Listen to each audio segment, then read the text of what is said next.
So in today's video, we are going to learn type conversion, which is the next topic in our curriculum for Python. And in order to start with that topic, we will ask some meaningful prompts to ChatGPT and get some practice code.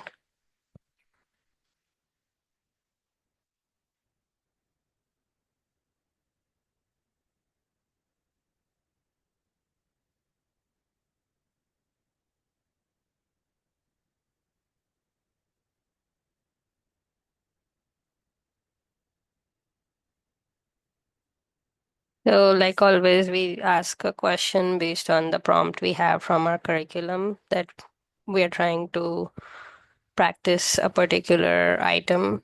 That way, it's very easy to build any kind of prompt using the existing text that you have.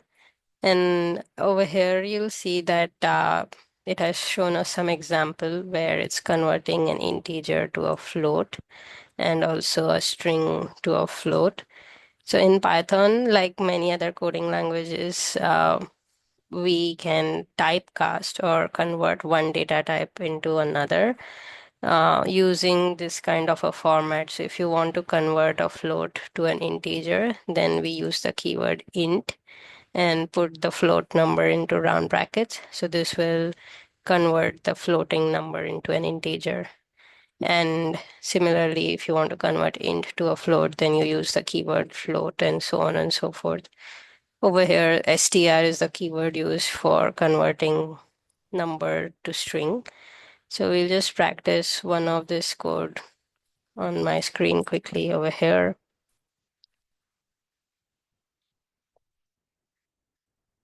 Save it and then run the code.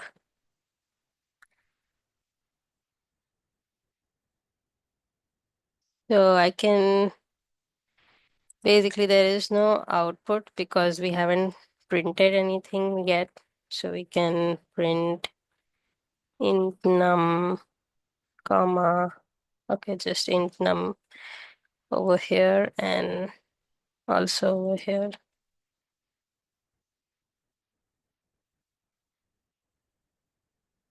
And if you want to see what the float num was, you can, basically it's like the value after the decimal. So if it was float, it would have printed 3.7, but once you convert it to int, it will only print the integer part of it. And similarly here, if you want to see how it prints string num, you can even add that additional print line to try it out. So it doesn't show us any difference between the string 42 and the integer 42 in terms of the actual output. But I think if you like try the type method, it'll also tell you what type of variable it is.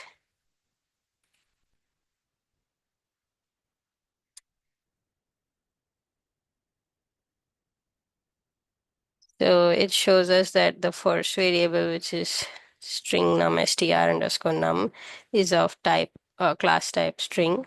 So that's another way to find out what kind of variable you're dealing with and if you wish to convert it to a different data type or not. So that's all for this video on learning about type conversions. And on the next one, we'll actually have a review that practices all the concepts that have been learned so far in this curriculum. Thank you for watching.